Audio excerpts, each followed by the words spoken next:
குழந்தைகளே, தீய சக்திகள்தான் உலகில் நோயை பரப்புகின்றன.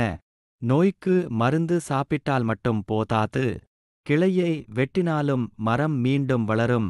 மரத்தை அழிக்க மரத்தின் வேரை அழிக்க வேண்டும்.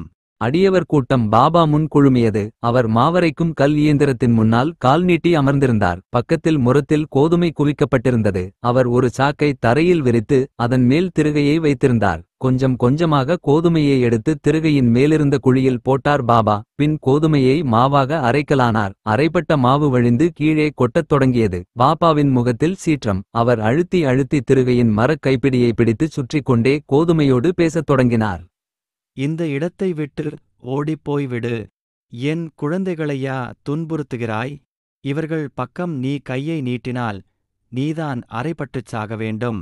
இந்த எல்லைக்குள் இனி வரக்கூடாது. சத்தியம் செய்து கொடு. பாபா இப்படி ஏதேதோ சொன்னவாறே அந்த யந்திரத்தின் கைப்பிடியை பிடித்து சுற்றிக் கொண்டிருந்தார். அரைப்பட்ட கோதுமை மாவு சரசரவென கீழே கொட்டியது. பாபா கைவலிக்க மாவரைப்பதை பார்த்து கூட்டத்திலிருந்த சில பெண்மணிகள் ஓடோடி வந்தார்கள். பாபா, இந்த வேலையெல்லாம் உங்களுக்கு பழக்கமில்லை. உங்களுக்கு கைவலிக்கும். சற்று தள்ளிக்கொள்ளுங்கள், நாங்கள் அரைக்கிறோம். அவர்கள் அன்பால் விளைந்த உரிமையோடு பாபாவின் கையை பிடித்து நகர்த்திவிட்டு திருகையின் மரப்பிடியை பிடித்து அரைக்கலானார்கள். பாபா சிரித்தவாறே அவர்கள் மாவரைக்க அனுமதி அளித்துவிட்டு அமைதியாக அமர்ந்து கொண்டார். அந்த பெண்கள் தன்மேல் செலுத்திய பக்தி பாபாவின் மனத்தில் கல்கண்டாய் தித்தித்தது. பாபா அடியவர்களிடமிருந்து பக்தியை மட்டும் தானே எதிர்பார்க்கிறார். நான் கேட்பது உன் தீய குணங்களை. அதை கொண்டு வந்து என் காலடியில் போடு. எல்லா கோதுமையும் அரைப்பட்டதும் மாவை என்ன செய்ய வேண்டும் என பணிவோடு கேட்கிறார்கள் பெண்கள். மாவை 4 கூறாக பிரியுங்கள்.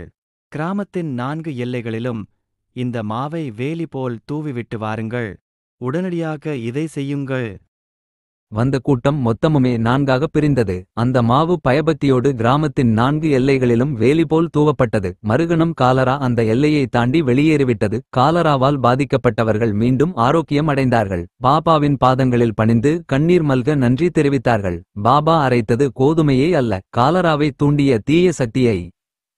श्री सच्चिदानंद सद्गुरु साईनाथ महाराज की जय।